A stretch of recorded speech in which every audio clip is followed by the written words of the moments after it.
Nasruddin was wandering about the bazaar one day when he saw a vendor who was holding up rather an old and ornate sword.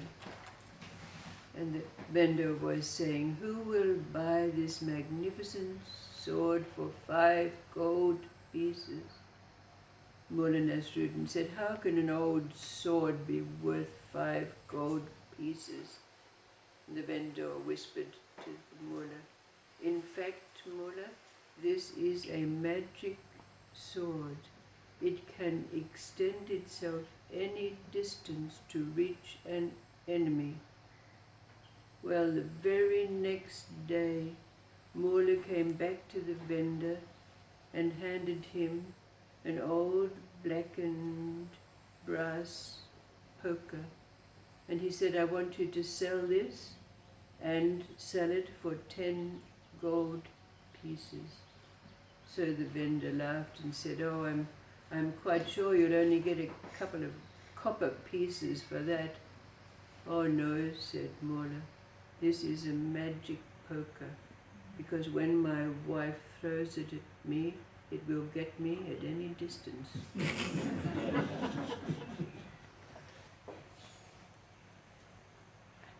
So the other day, when completing our exploration into illusion, the question has been asked, what is it that we must traverse from the place where our sensory awareness tells us that nothing is what it seems, to that absolute realization that anything that changes is not real?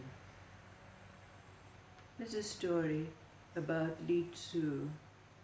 Now a man called Wan Li heard that Li Tzu had attained the state where he could rest on the clouds or ride the wind. So Wan Li came to Li Tzu and asked him to teach him how to attain this state. Li Tzu told him, "I cannot literally rest on the clouds or ride the wind, but let me tell you what it is that you must traverse to attain this state." When I went to Master Chang to ask him to be my master, and Wen Tzu, the great sage, to be my friend, I decided that I would discipline my body and cultivate my mind. And after some time, I came to the place where I could no longer tell the difference between right and wrong, and good and bad. And I dared not to speak of them for fear of being judged. This was when old Chang smiled at me. And then I came to a place where I could speak of good and bad, and right and wrong, even though I could not differentiate between them. And freely speaking of them, this is when old Chang called me my son.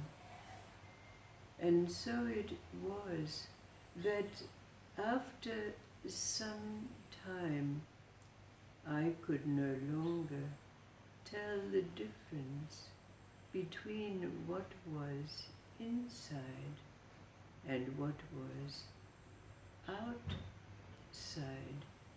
And when I spoke, I did not think of what it was that was coming out of my mouth. And that was when I began to experience that I could hear with my eyes and see with my ears.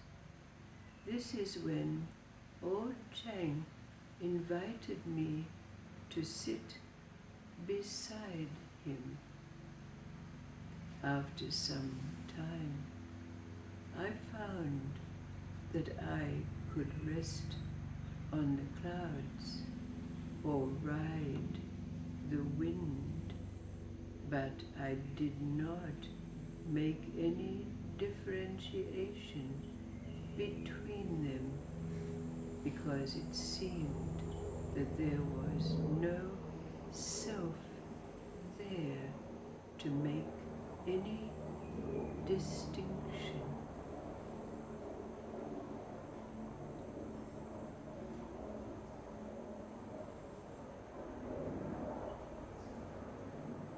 What is our journey?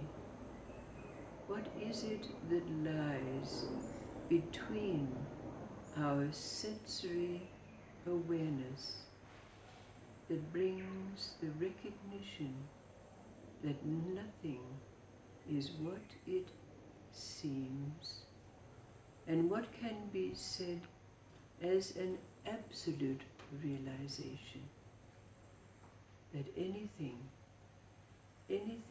that changes is not real.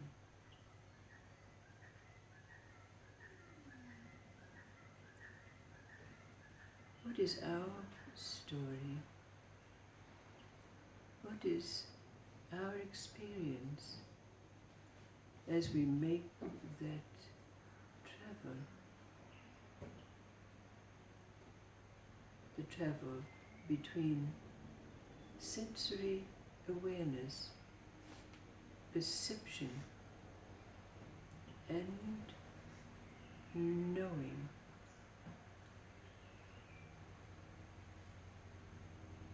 What does this story tell us about that traversing?